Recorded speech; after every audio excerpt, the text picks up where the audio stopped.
Hello everyone, welcome back to my channel. So I uploaded a video of this beautiful A-line gown on my channel, and the tutorial is already on my channel. Please check the description box for this link. So in today's video will be on this rose flower that I used to design it, and I hope you enjoy this video. As I promise, I'm going to upload it. This is it. And if you haven't subscribed, please do well to hit on the subscribe button, give me a thumbs up, share my video to family and friends, watch my ads please. And without wasting so much time, let's get straight into this video of this rose flower tutorial, and I will see you at the end of the video. For this tutorial, you'll be needing about 1 yard of fabric, or let's say this depends on how many rose flower that you are making. For mine, I made 2 gowns for a 3-year-old and a 1-year-old, so I used about 2.5 yards. So for the length of it, I have 60 inches, and for the width I have 6 inches, so 60 by 6 inches. And also this depends on how wide you want it or how big you want it to be. So I'll go ahead and fold this. See the way I'm folding the edge of the fabric of this part of this satin fabric, not satin fabric. I'm using chiffon fabric, so that's what I am using. So I'm going to go ahead and start my stitching. Where you see me pin down is where my stitching is going to be starting.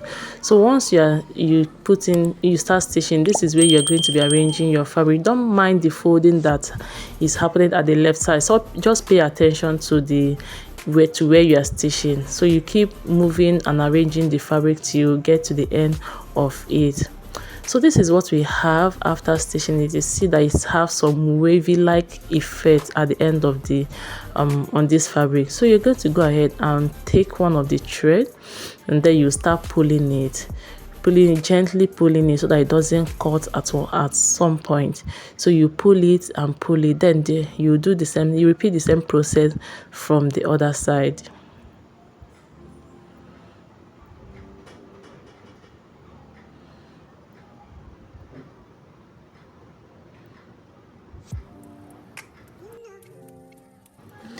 So this is what I have after pulling it. You don't need to do so much or make it to be to have so much gather effect.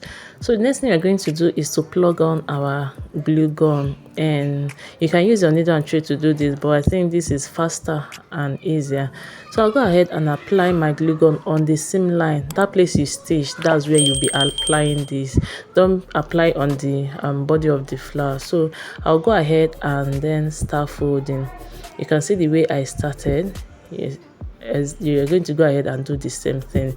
So I'll be folding, I'll apply the gun, and then I'll fold. Make sure that where you're applying the gun is on the seam line. That's where the line where you stitch. You don't want to be mixing it up. If you mix it up, it's not going to come out nice. So that line that you stitch, that's where you apply the gun.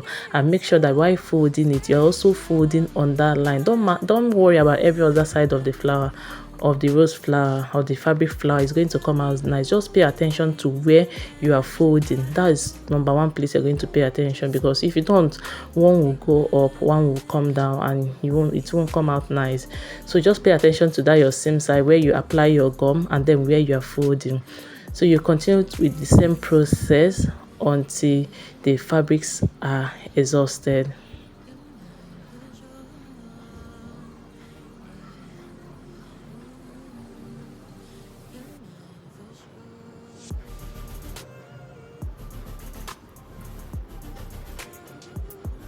If you haven't subscribed up to this moment, please take 1 minute to hit on the subscribe button. Join the family, join the amazing growing family.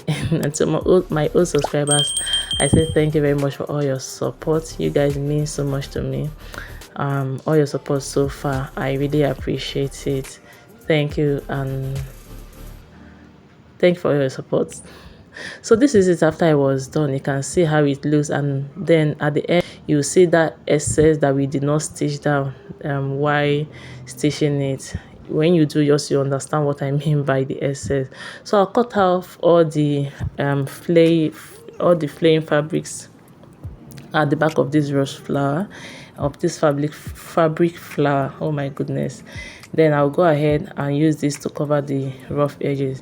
So I'll be using my good gum. I'll apply it and then use the excess fabric to cover it up. I hope you enjoyed this video. Oh my goodness. Don't forget to give me a thumbs up if you do. Subscribe to my channel if you haven't already. Share my videos to family and friends. And if you haven't seen the tutorial of this beautiful gown, please check it out. I promise you will like it, especially if you want to start making your clothes in a professional way. You need to watch this video, and I will see you in my next video. Thank you so much for watching.